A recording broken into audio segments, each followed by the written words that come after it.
Good morning, everyone. Welcome back to another edition of the show. It is episode 316. It's June 28th, 2022. We're like halfway through the year already. It's flying by. And I'm excited for the guest we have on today. He's been around wrestling for quite a long time. He's had a lot of success, and he's taken the head job at Brown University. It's Jordan Leen. Jordan, congratulations on the new job, and thanks for joining us today. Thanks. Happy to be here, Bader. Yeah. So I just kind of want to talk a lot about coaching today, and then maybe coaches throughout your career. I know your dad was a coach. You're from Chattanooga, and you were, I think, wrestling at a young age. What was your coaching situation like in like your youth room? Was your dad part of it? Was it just other dads? Was it, I don't know, high school wrestlers, guys who wrestled in college, or kind of what was that like? And yeah, from the youth level.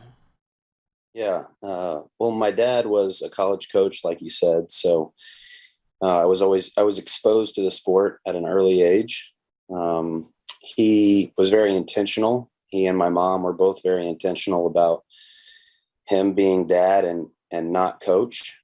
So he couldn't resist at times, but he was very strategic about the way that he talked with me and talked about the sport, because like we all know, the sport of wrestling can be not that much fun at times, especially at the youth level, or especially if you feel like dad's all over you, Yeah.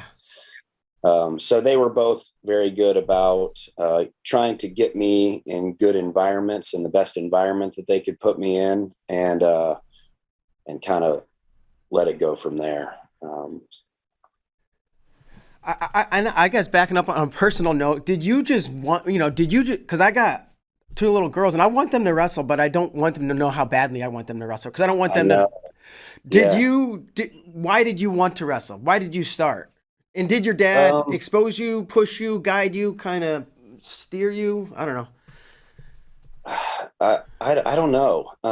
It did. They did do it in a way that made it, at least from my perspective, feel like it was coming from me. Uh-huh. But I'm asking that same question because I got three boys and they all have red hair, so they better learn how to wrestle. And so I'm going through the same thing, and I'm trying to use different tips that my parents used and be wise about it. I think this was the case. So my dad was a wrestling coach, but yeah, he actually played baseball all through about halfway through college. And so I think he was coaching wrestling, and that was a large part of our lifestyle, obviously. yeah. But I'll now speak from my perspective. I would like if my kids did a different sport, because it would give me something else to think about. So I think if I was getting pushed in any direction as a child, it was maybe baseball. And maybe that was because my parents wanted to spend some time outside. I'm at least for that. I'm hoping that baseball or lacrosse or soccer or something like that catch on, because I like to be outside, and wrestling, we get trapped inside. My kids are catching on with hockey right now, and so that trapped me inside. But I love the sport of hockey, though. So no, I didn't feel like I was being pushed in any direction. And in hindsight, if it was maybe a little bit baseball, and was that strategic? Was that like, that way you get me to pick wrestling on my own because I'm always around it? Maybe so, but I certainly want to be cautious as a dad, knowing that this is my lifestyle, and that I don't want to lose my kid because I'm trying to be a coach, so I want to be cautious of it. Sure. I guess back to you as a youth.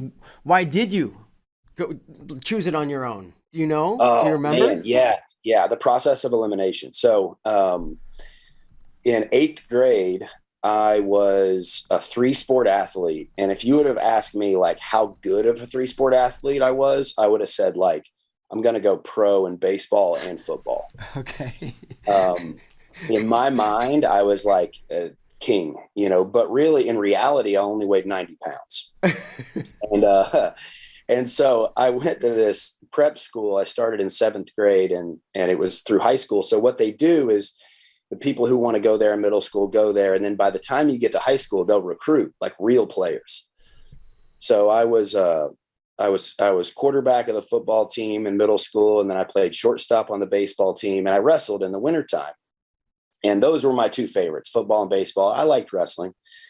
And then my high school recruited a guy named Britton Stansel. And now Britton Stansel was a real athlete.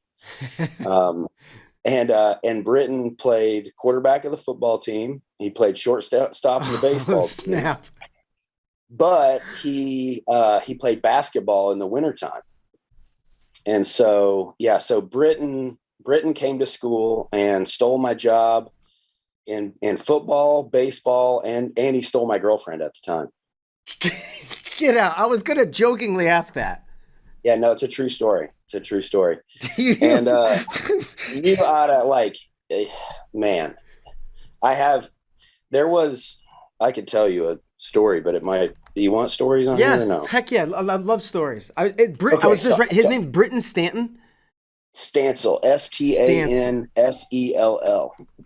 So Britton has now become one of my best friends. But I spent years in high school just green with jealous rage, you know. And so I remember in football, there was this drill called we called it the gauntlet, but I don't know football enough to know if that's like the real name for it. But basically what you do is everybody lines up and then you run the ball. And you got a defender on the 5, on the 10, and on the 15. And so you got to get by 3 defenders, potentially get tackled 3 times. And once you've run the ball, now you sit on the 15-yard line. Now you're the defender. And then the next runner, you move up to the 10, and then you move up to the 5, and then you're back in line.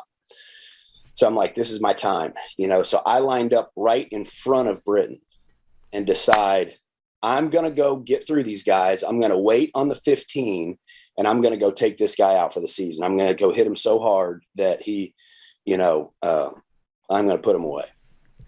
So I go through, I get tackled on the 5, tackled on the 10, tackled on the 15. And now I'm on the 15 waiting and I'm ready. I'm like, I'm getting this guy. And Britton just pops off, they hand him the ball. He jukes by the guy on the 5, spins through the guy on the 10, untouched, coming at me. I'm like low wrestling double. I'm ready to go, right? And I remember his knee pad hit like the front of my helmet. And then I went straight back and he stepped on my face mask. And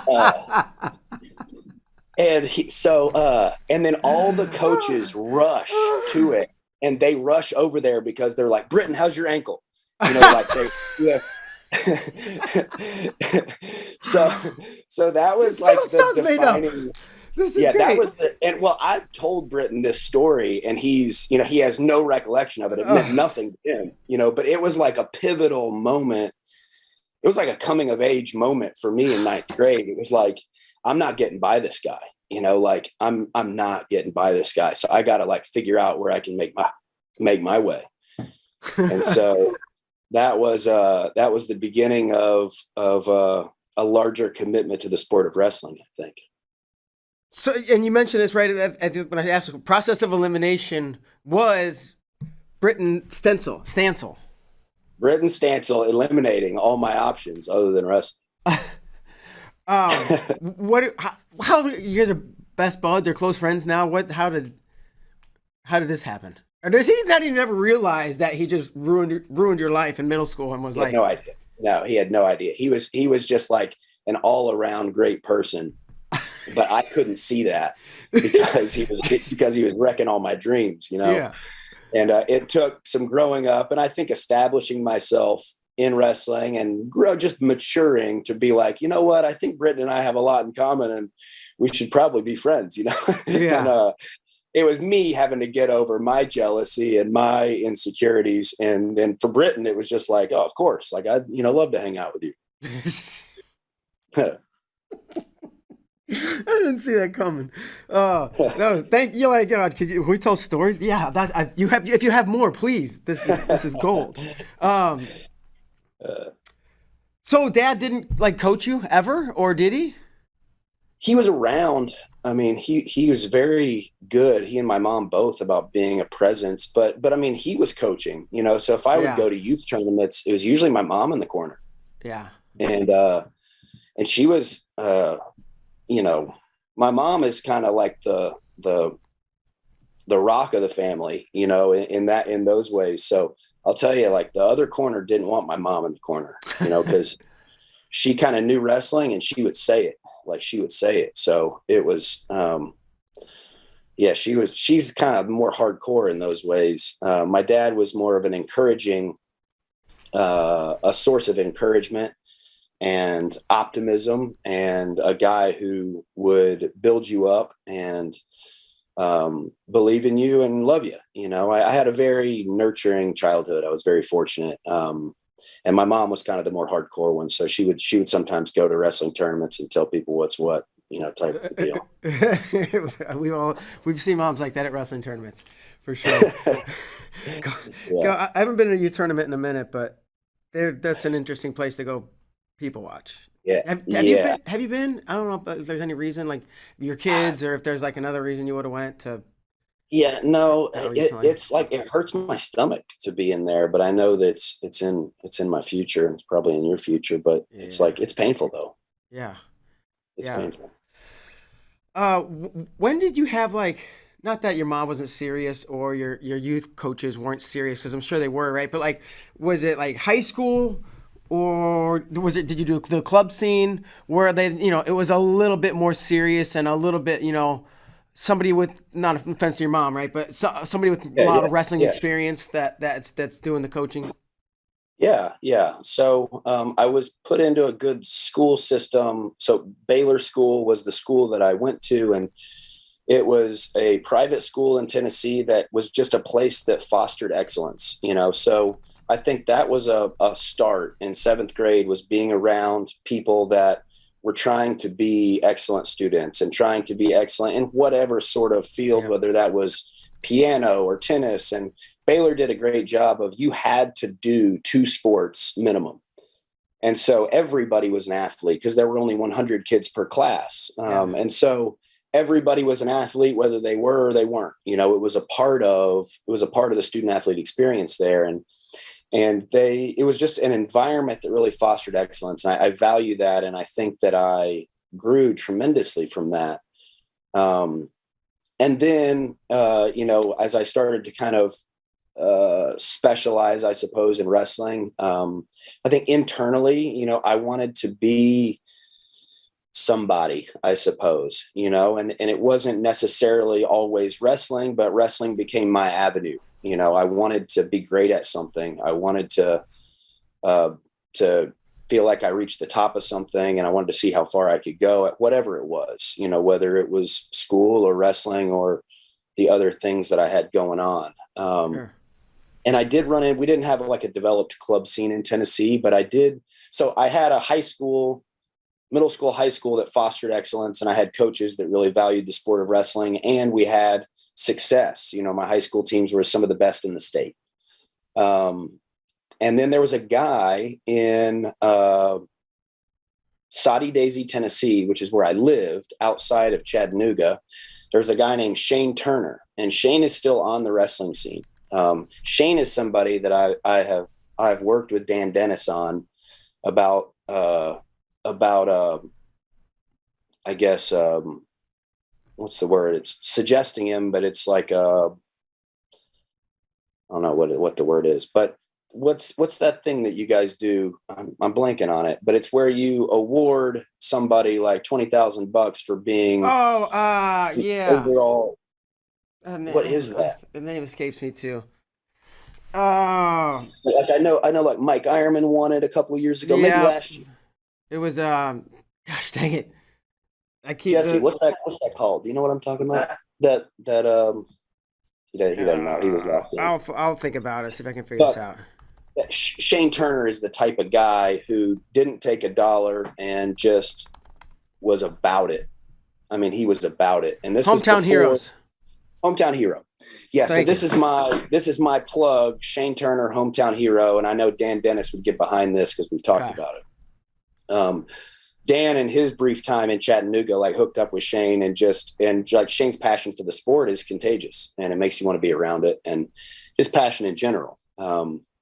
But Shane at the time, he's now joined in for Baylor, and he's one of the coaches at Baylor now. But at the time, he was at Soddy Daisy High School, and he had keys to the Soddy Daisy Round Gym. And I would go in and train with Kyle Dake or with Kyle James and John Lane and these guys from the area. They were good wrestlers, and so I would do high school practice or middle school, and then I would go over to the Round Gym and I'd work out with Shane and with those guys. And then sometimes I'd go over to Shane's house and he'd pull out the VHS of the World Championships, like the 97 World Championships, 93 World Championships, and that was my first introduction to the international scene. And we would watch it in his living room, and you hear I ran, and it was like I could feel the electricity. I could feel at a younger age, before that was as accessible as it is now. And so I really gravitated towards that commitment level and passion, that Shane had. And then I had coaches at Baylor as well.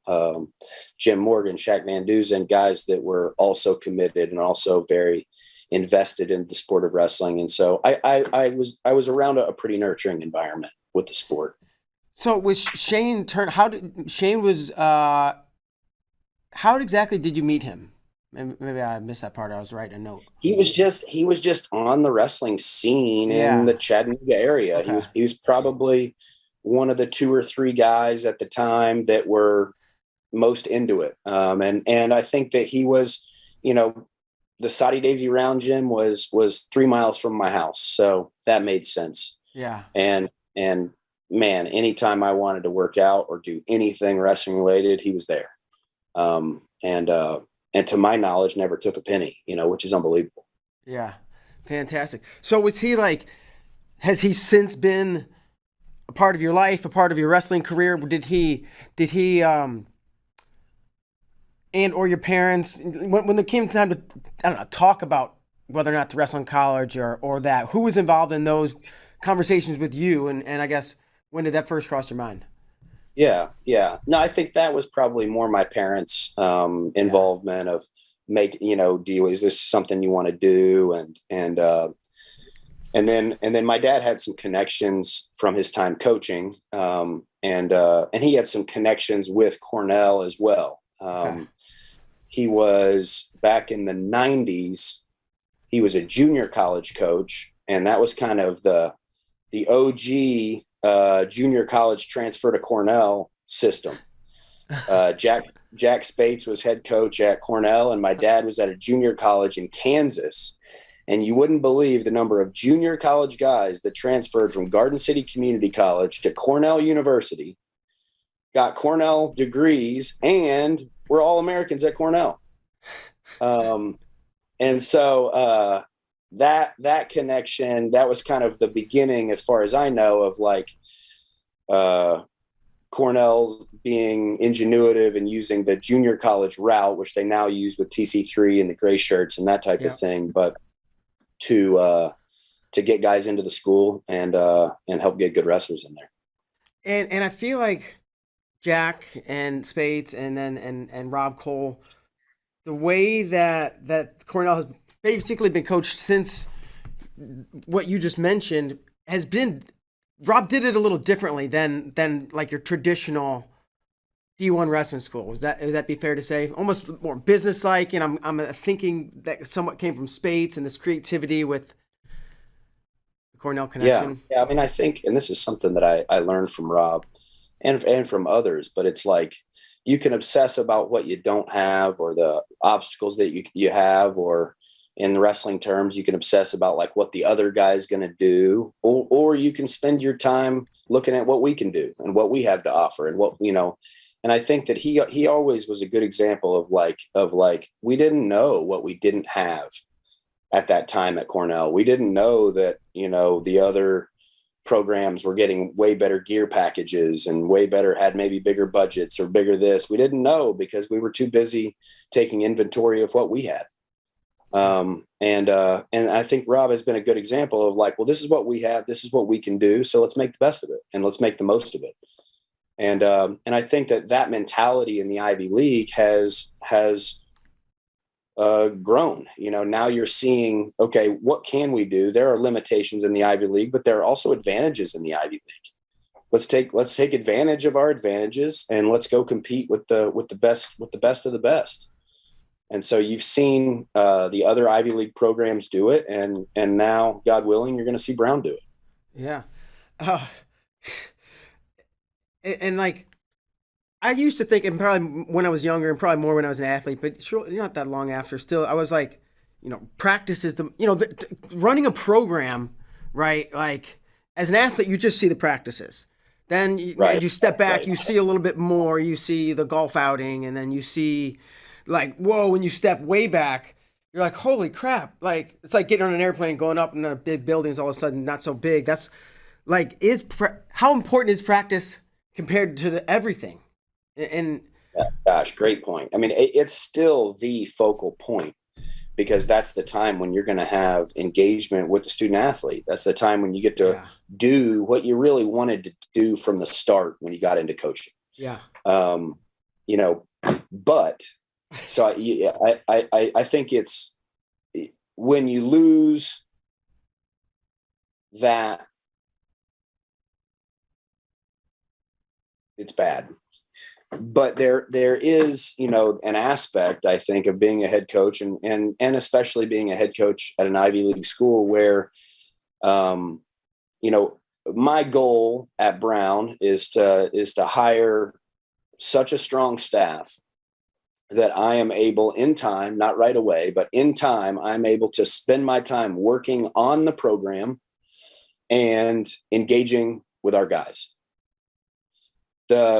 Rather than constantly working in the program, putting together practices, checking on classes, making sure he can get in, seeing what the financial aid package is, organizing the golf outing, all these other things that are pivotal. They are crucial, but I would like to be in a system create a system where I'm able to constantly be the visionary and understand what our next steps are and grow this thing, knowing that I've got this machine down here that runs and that every aspect of the program is being addressed. Every aspect of the program is being elevated. And I've got my hand and eyes on all of it, but I'm not in it all the time. Does that make sense? Yeah, 100%. Because I think that's that CEO model that you're seeing sort of take off, especially in the Ivy League, but also elsewhere. Because it can be, there are so many great coaches out there or people that are, organizational. There's a lot of talent in the wrestling community. There are only so many Division I jobs. And so there's a lot of guys to be utilized and that want to coach and guys that want to be in the program. And so take advantage of that, Don't take yourself too seriously. Let your coaches coach. And then, and you get to, like I said, I want to be able to work on the program and then engage with my guys. That's my ideal vision moving forward. Yeah. And it's funny, you mentioned the CEO like model you're starting to see, and I mentioned Jack Spates and Rob. And then I wrestled at Missouri, and Brian Smith coached under Rob at Cornell. Sure. And he's come in, like, back to what I said earlier, like, I didn't see any of this stuff until I moved on. And then I'm like, oh, Missouri's getting good.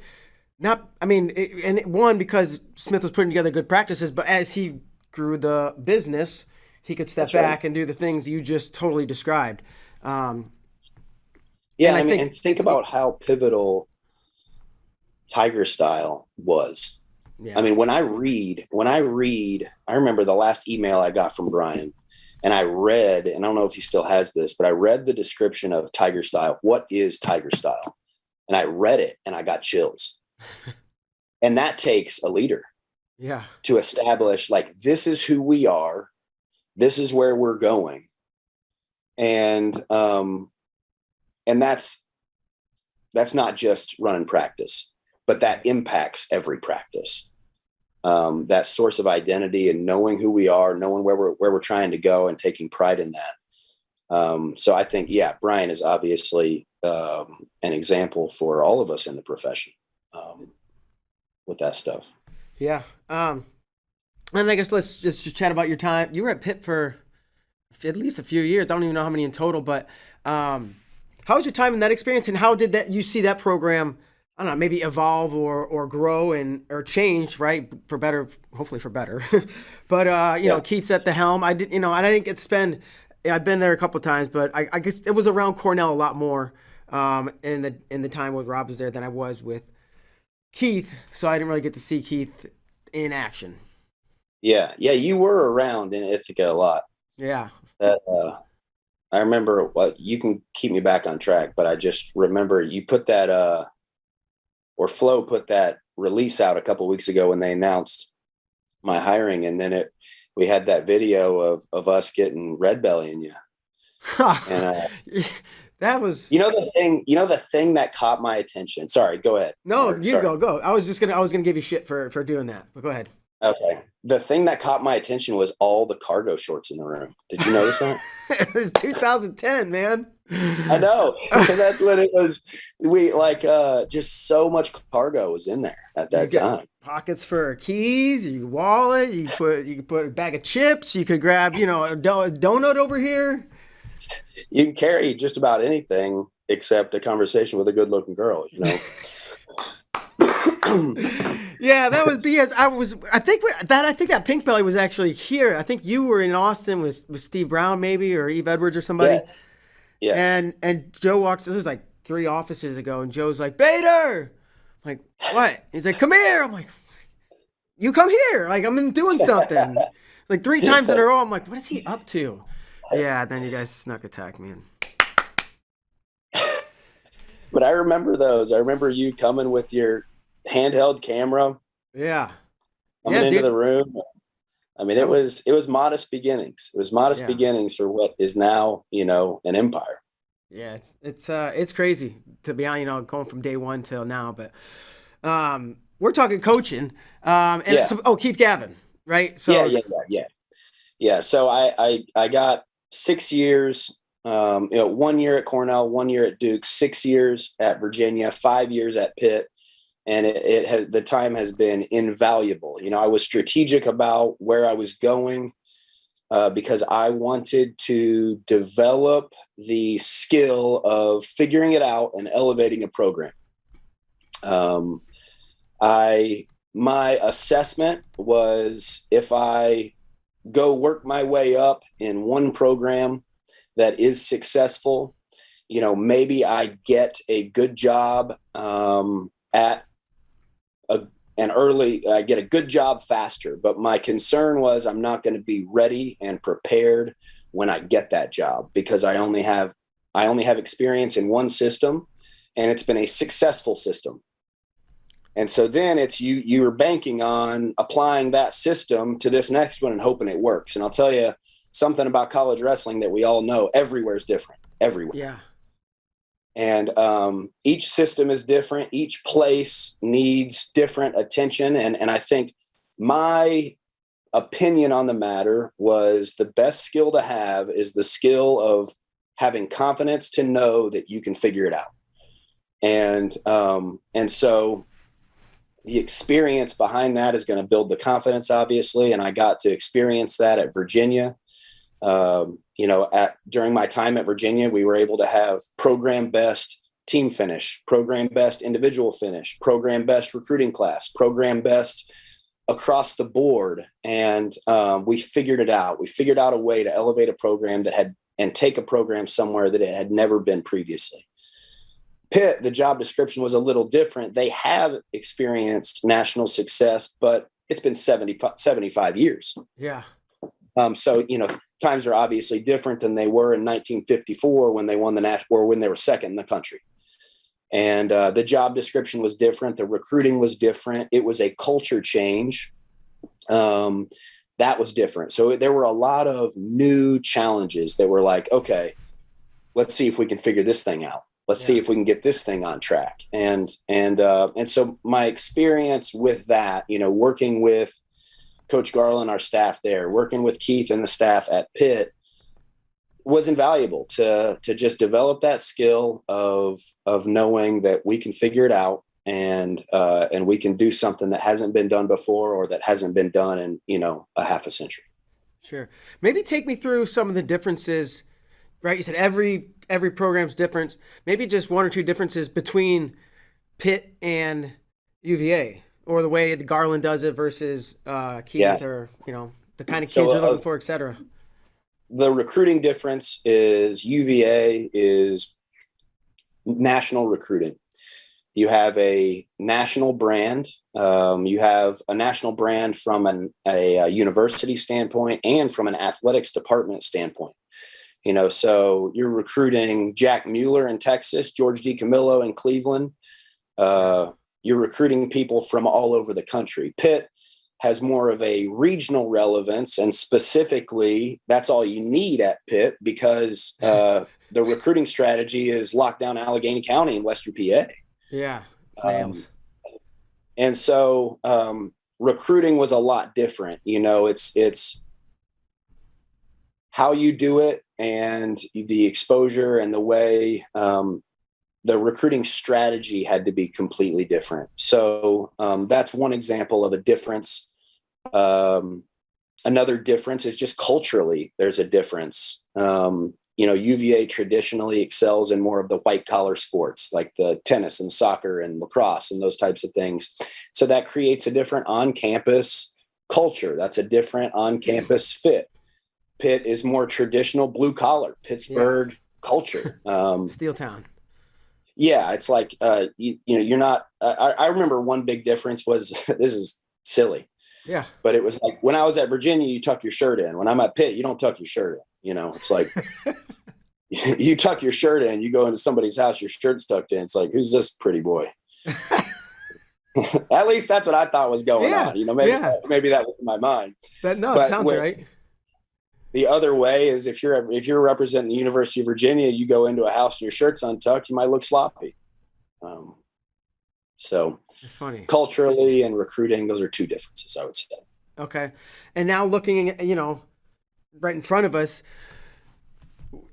when did, when the job came open, when it got posted, was it right away? Hey, this is it. I've been waiting. I went to this program for a minute, and these two for, I've seen some stuff. I'm ready.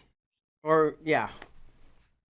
Yeah, I have felt as if I have been ready for a couple of years. And so then it's about looking and trying to find the right opportunity that fits, and that fits on both sides. And so Brown caught my attention because it was available, but I didn't initially have a lot of interest until I started connecting with some of the supporters of the program to realize, oh, they're going in on this thing. Because that's a difference from place to place. We would like to believe that every department wants to win in wrestling, but we know that that's not true. This is a department that wants to win in wrestling. This is a place that has alumni support that is maybe literally second to none. You talking financially? Yes. I mean, we've got guys that have pledged and committed $15 million towards an endowment in these last few years, which is saying something. Wow. They're positioning this program for this time within the department and with the program individually. There's been a top-down commitment to wrestling at Brown, from the president bringing in an absolute superstar AD who is now revamping the entire athletics department. It is a time that Brown University is committing to athletics. And that's something that maybe 2 years ago, when the Ivy shut down sports, that's maybe something that you thought you might never hear. And it's happening.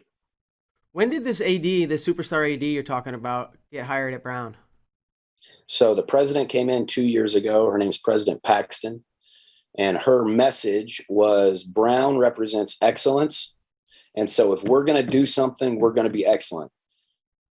And then the sort of the secondary statement was our athletics department is not representing excellence, and it's going to. So then a year later, she put those words into action and went and attracted one of the most highly sought after athletic directors in the country. Her name is Grace Calhoun. And Grace Calhoun is her path and her trajectory are she's absolutely one of the best in the industry. Her last 7 years, she has been AD at Penn, where in the wrestling world, she oversaw the resurgence of Pennsylvania wrestling, the Penn RTC, Yep. with Slade coming in and then establishing really one of the finest RTC models that we've seen. And she oversaw that. And Brown, the way that Brown got her here is that she was an alum, so she has ties. Yeah. Her children, she wants to live in Providence. Providence is a destination city for her and her family. Her children want to go to Brown. So it's like a family move, but it's also a career move because the president made her a vice president. So she's one of 7 people that reports to the president in the Ivy League. I'll speak for the Ivy League. There is no other athletic director that is vice president. She's the only athletic director in the Ivy League that's vice president that reports to the president, which means that she has access to university resources. When you're talking about Ivy League, university resources are serious. You're talking about the university's fundraising campaign right now is a $3 billion fundraising campaign. That's a lot. And so she has access to some of those resources because the athletics department is going to represent excellence, and that's coming from the president of the university. And so it's a priority here. And then the wrestling alums specifically have invested in a way that obviously states, and wrestling is a priority here. So you've got athletics becoming a priority, especially wrestling. And so that's the time. So it was a very fortunate time that I think any whoever got hired was going to get to see an elevation and experience an elevation. And I feel fortunate to be the guy, and we'll see how far we can take it. Well, it's funny, you say that the president was hired and she wants excellence at Brown, and we're not having excellence in athletics. And I'm going back to your time at, was it Baylor? Yep. Middle school, right? And it was like, whatever. That's right. Drama, sports, Yes. Glee club, excellence. If we're going to do it, we're going to be the best at it. And I'm attracted to that. That's a lifestyle that I pursue for myself. And it's who I want to be about. And so it's something that I want to represent. And so that was obviously attractive. Yeah. So where are you right now? Are you in Pittsburgh? Are you somewhere in between? Are you in Providence? When does all the... So it happened this morning. I'm in Providence sitting at my desk as a Brown employee as of 9:30 a.m. Really? Congratulations. Yeah. That's funny because when I asked you your email address over the weekend, you gave me a Pitt one. I was like, oh, I wonder when. Today. Yeah, today. So I got a Brown email address and I just now. So we're off to the races. Now I'm going to send an email out to, the 2022 class and their family, introducing myself. And I've talked to the current guys on Zoom, but it's officially on today. When do you have your first in-person meeting? I don't know, whatever, meeting to get together with the kids? Like guys who are there guys in town? Are they all at home, or I don't know if there are some guys. Some guys are in town training, doing internships, but most of them, I think, because of the coaching change, kind of looked for training opportunities elsewhere for the summer. Sure. And so there are guys that have internships elsewhere that are maybe back training with their club or that type of thing for the summer. I think the first time we get together is probably going to be leading up to the school year as a whole team. Yeah. So we'll plan something and go out on the water or, so Rhode Island is the smallest state and it's the ocean state.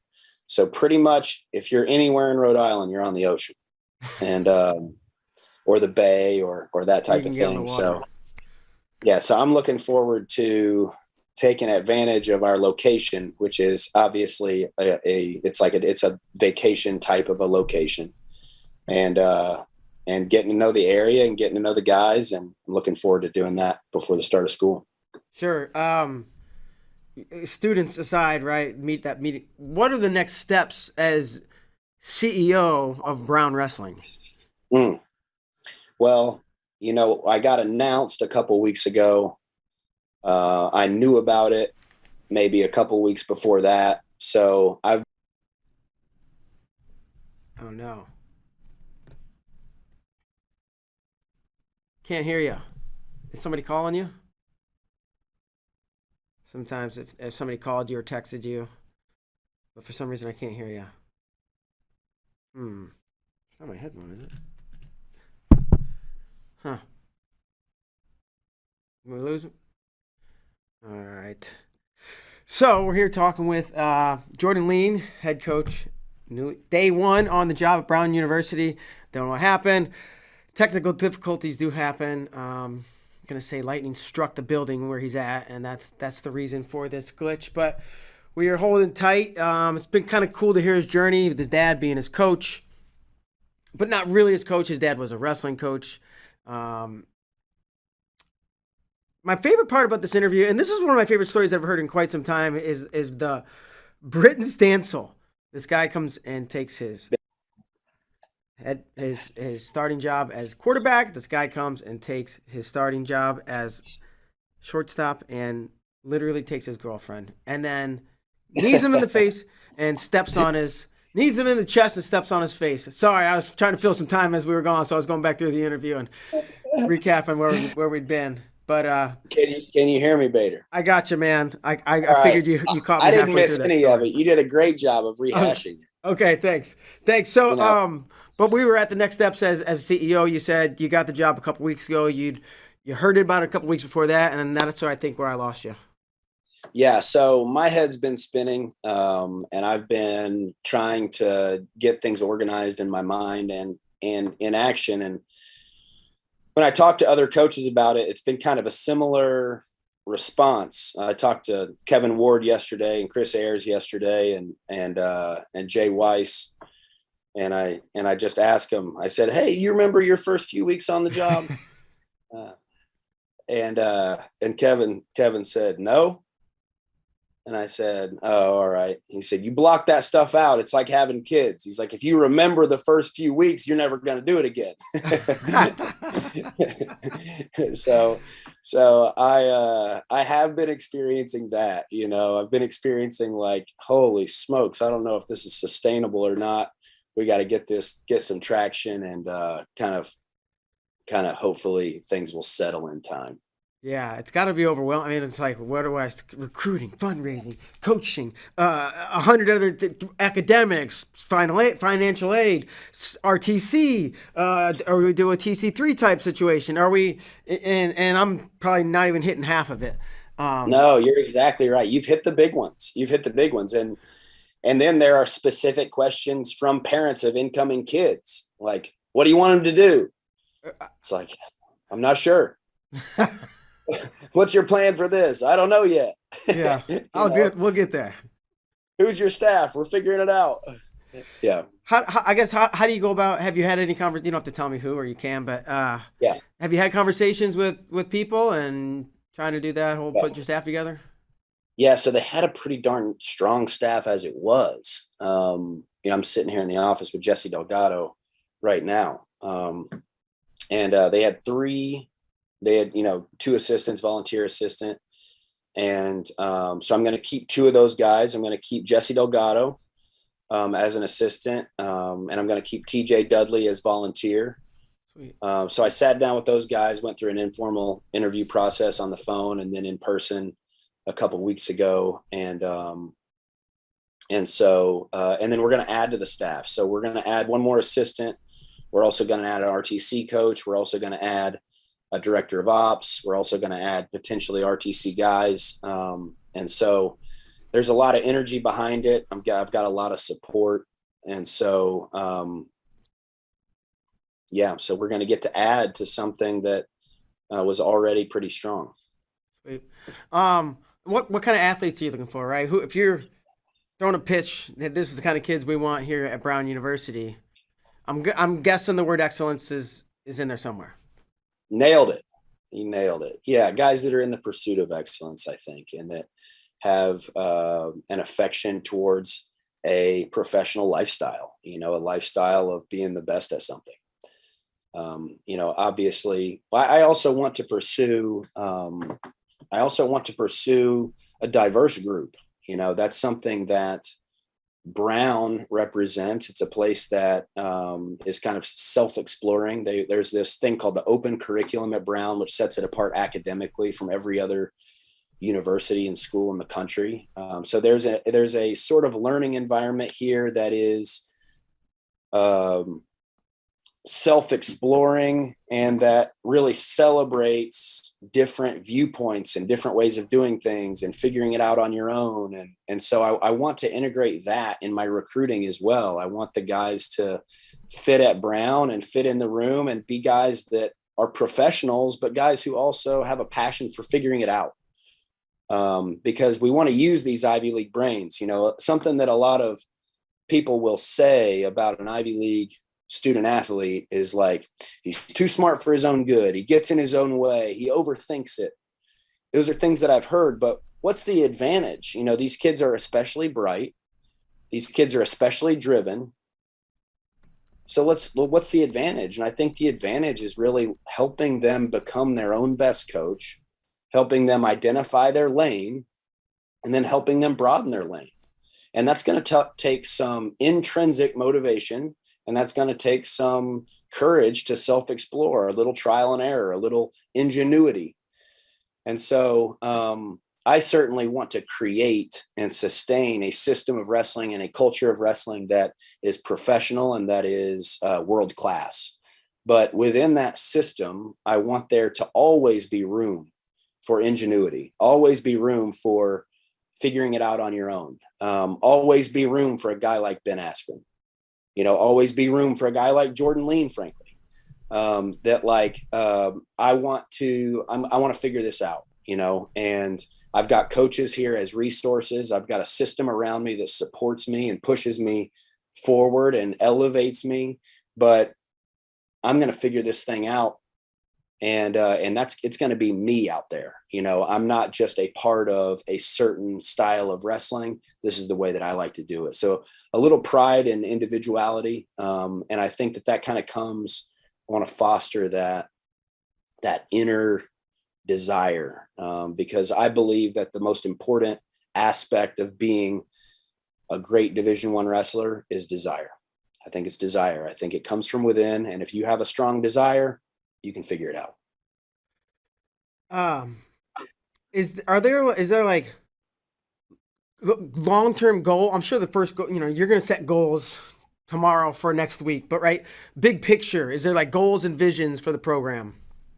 Yeah. I mean, I think Cornell, Penn, Princeton, Columbia coming on, Harvard has a history of, national champions. I think the standard is established in the league. And what the standard says is that if you're competing at the top of the league, you're competing at the top of the country. Yeah. And so that's the commitment here, is that we're going to be first step is being competitive in the league. And then we start to take ground. And as you start to take ground in this league, you're taking ground in the country. I mean, I looked at preseason rankings and I forget what it was, but maybe Cornell was 7, Princeton was 9, Penn's 19. And you've got other schools like Northwestern in there, and you've got these schools where that prize the student athlete, that prize excellence, that great wrestlers are going there and great wrestlers are achieving high level results at places like that. And so that's the expectation here. Will it take time? Of course. Sure. But I'll tell you, a commitment. This is a commitment for me. This is a promise from me to me, is that we're going to celebrate the little victories. And we're going to celebrate these steps because it is going to take time, and I want to enjoy it. There is joy and satisfaction in making gains in progress, even though it's not where we're trying to go. We've got our vision, and our expectations are to compete with the best in the country, to have all Americans and national champions, to come home with team trophies. But there are a lot of small victories to be won before that sort of reality is realized. 100%, man. Yeah, you nailed it. It is, you see from NC State, Missouri back when I was younger to these programs that are good now, but man, not when the coach got there, it was a whole different story, and some people forget about that, and it's not like there's no way to do it overnight. It just isn't.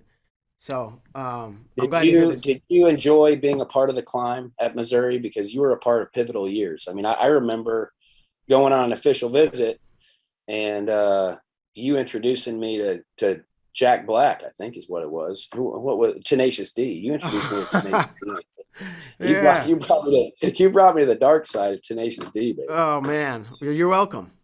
You're welcome. I didn't always enjoy. No, I mean, like the recruiting. I don't know. In the room, I didn't know what was happening. I didn't. Right. Brian Smith was like, "We're gonna beat the Iowas and the Oklahomas, and I'm like, "I'll do whatever you ask, but you're crazy." Like, I remember that. I remember the Oklahoma State date was circled for him that year. Okay. What year would that have been? Do you know? 2003, 2004. Yeah. That was, I graduated in 03, and they beat Oklahoma State in the fall of 03 in the 03-04 season for the first time ever. So it took 5 years. Which I guess is, but they still would always falter at the end. It was like, oh, okay, we beat some teams in duels, and we would, all right, okay, cool. It was like just holding on to this top 10 rank or whatever, and then it was like Big 12's crap, NCAA's tough, and I would see it with some of these other teams that I mentioned that are on the come up or are finishing the top now, that have. NC State went 19-2 one year and crapped out at nationals. I think same thing happened with Rutgers 10, 12 years ago. And on and on. So it's like right when you think you got it, the NCAAs comes up and just like punches you in the gut. And it's like, psych. I know. But then it does seem to be a part of the process. Yeah. And they all say it's tweaking the end of the year, tweaking making adjustments year to year, what I did last year. And like the figure it out that you just said a minute or two ago, right? Like that's what's going to drive you, or I'm sure that's one thing that's going to drive you. And it's like, but it's going to take 365 days of data to do something different the next time. That's right. But that stuff is stimulating, right? Yeah. It's like that stuff is satisfying. Yeah. And I certainly have a similar experience my time at Cornell, but it was a similar time as your time at Missouri, where I didn't really notice at the time, but then you look back and it's like, man, that you're able to value more the climb, that it is fun to be a part of the climb. I'll tell you, talking to some people in different programs at different times who are a part of the fall off, that is not fun. and that's something that I never experienced. But even if you're good, it feels like you're not as good because you're on the decline. Yeah. And so I think being on that incline is an enjoyable experience. And so hopefully we can stay on the incline for quite a while here. Yeah, man. I'm pumped to see you guys see what you can do, see the climb, the ascent, the resources that you're saying, $15 million, like pledged over X amount of years.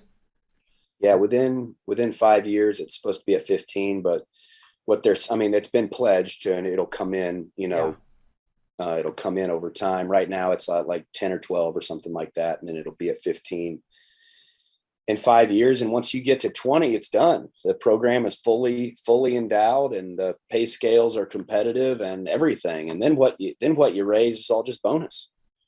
And these guys are talking about doing it. They're like, we're not stopping until we get to 20 and then we're going from there.